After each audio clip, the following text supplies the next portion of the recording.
నా ఉద్దేశంతో అనలేదమ్మా. రోజు మీ అమ్మ ఎవరు యమజ అని నిన్ను ఇబ్బంది పెడుతుందని, రాచి రంపాన పెడుతుందని ఏవేవో చెప్తూ మా ప్రాణాలు తీస్తుంది. ఇక ఆ సమస్య ఉండదు కదా అని అలా అన్నాను, అంతే. స్వరాజ్యం, ఇంటికొచ్చిన మనిషిని పలకరించేది ఇలాగేనా? పలకరింపుల గురించి మర్యాదల గురించి నువ్వు చెప్పకక్క. నువ్వు మమ్మల్ని ఎలా పలకరించావు? ఈక మీద కత్తి పెట్టి వెళ్తారా చస్తారా అని బెదిరించలేదా? అమ్మ అలా చేసిందంటే దానికి కారణం మీరే అయ్యుంటారు. లేకపోతే అమ్మ ఎప్పుడు అలా చేయదు. మేమేం అనలేదమ్మా. ఆవిడ గారికి మేము నచ్చలేదు. రావడమే మా మీద పడింది. ఇంట్లోంచి పోతారా లేదా అని గొడవ మొదలు పెట్టింది ఈవిడే. ఏంటండి మీరు? ఏంటి ఇలా మాట్లాడుతున్నారు?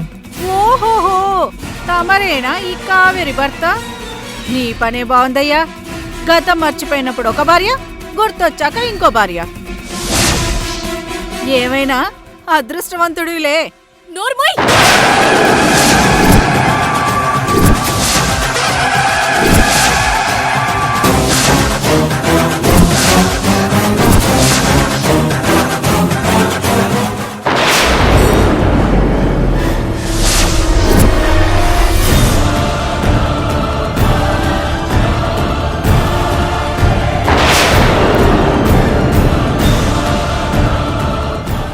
కావేరి,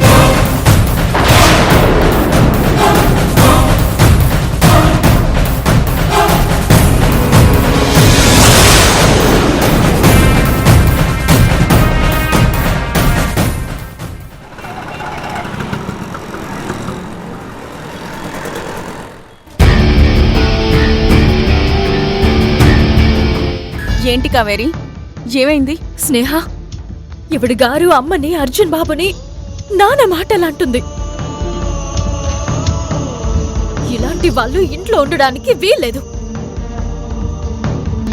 వాళ్ళు ఉండకూడదంటే ఇక్కడ నేను కూడా ఉండకూడదు.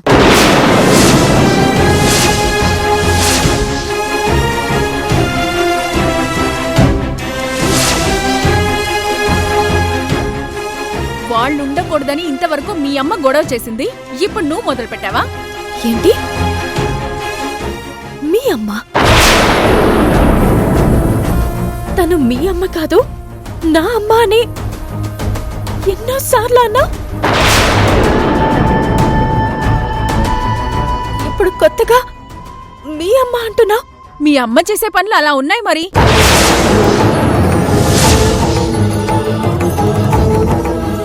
అరే, మా పిన్ని బాబాయ్ 4 రోజులు ఇంట్లో ఉండడానికి వచ్చారు. వాళ్ళొచ్చినప్పటి నుంచి రచ్చ రచ్చ చేస్తుంది.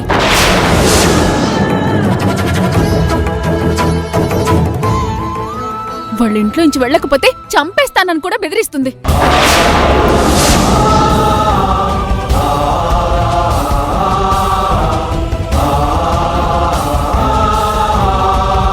నా చుట్టాలెవరు ఇంటికి రాకూడదని పంతం పట్టుకొని కూర్చుంది. ఇలాంటి ఆవిడ గురించి ఎలా మాట్లాడమంటావు? అవును, ఇప్పుడు ఈమె మాట్లాడేదంతా తప్పుగానే ఉంటుంది. ఒకప్పుడు నీ జీవితం నాశనం అయిపోతుంటే మా అమ్మే కదా నిన్ను కాపాడింది.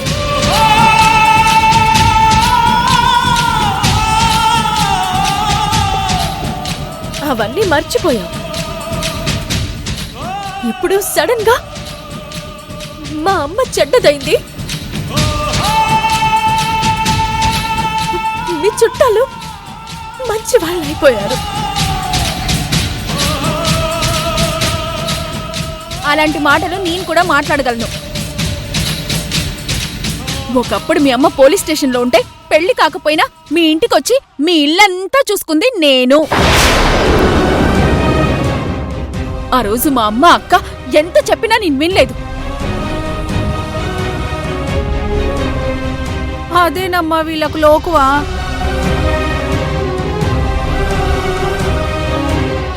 పెళ్లి కాకుండానే వీళ్ళింటికి వచ్చావు కదా, ఏమైనా చేస్తారు, ఎన్ని మాటలైనా అంటారు. నువ్వనవసరంగా మాట్లాడు. ఇది మా కుటుంబ విషయం. ఇక్కడ పరాయి వాళ్ళెవ్వరూ లేరమ్మా. వాళ్ళు కూడా ఈ కుటుంబంలో మనుషులే. కుటుంబంలో మనుషులైతే ఇలా మాట్లాడరు. ఇంతకు ముందు నేనొచ్చినప్పుడు కూడా ఈవిడ ఇలాగే నా తాళి గురించి, నా భర్త గురించి తప్పుగా మాట్లాడింది. నేనేం మాట్లాడానమ్మా? ఉన్నమాటేగా అన్నాను. తాళెందుకు దాచుకుంటున్నావమ్మా? తప్పు, అలా చేయకూడదు అన్నాను. దానికే ఇంత కోపమా? చూడండి, కావేరి ఏం చేసినా నన్ను కాపాడుకోవడానికే చేసింది.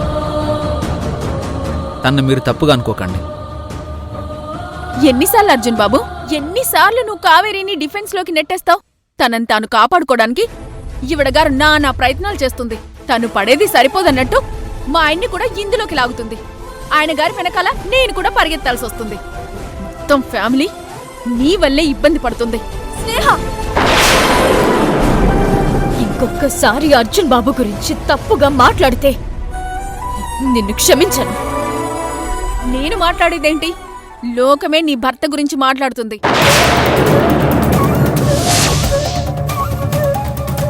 అయినా నీ భర్త గురించి నేనొక్క మాట మాట్లాడితేనే నీకింత కోపం వచ్చిందే? మరి మీ అమ్మ రోజు మా వాళ్ళ గురించి మాట్లాడుతుంటే నాకెంత బాధ కలగాలి?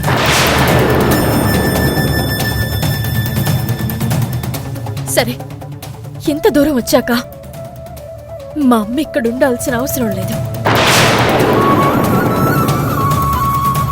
మా అమ్మ మాతో వచ్చేస్తుంది. అమ్మా, ఎన్ని మాటలు పడుతూ ఇక్కడే ఉండాల్సిన అవసరం నీకేంటమ్మా? నీకో కూతురుంది, తనకో ఇల్లుంది, కన్న తల్లిలా చూసుకునే అల్లుడున్నాడు. రామ్మ పోదాం.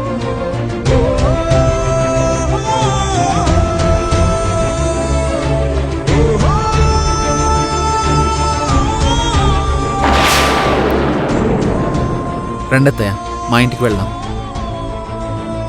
రామ్మా, రామ్మా.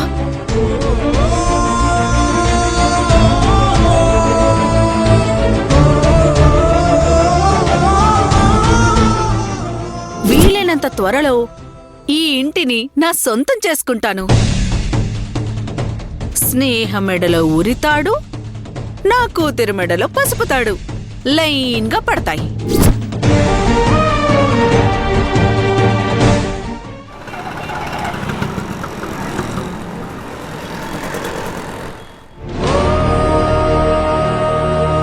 నేను రాను బిడ్డ.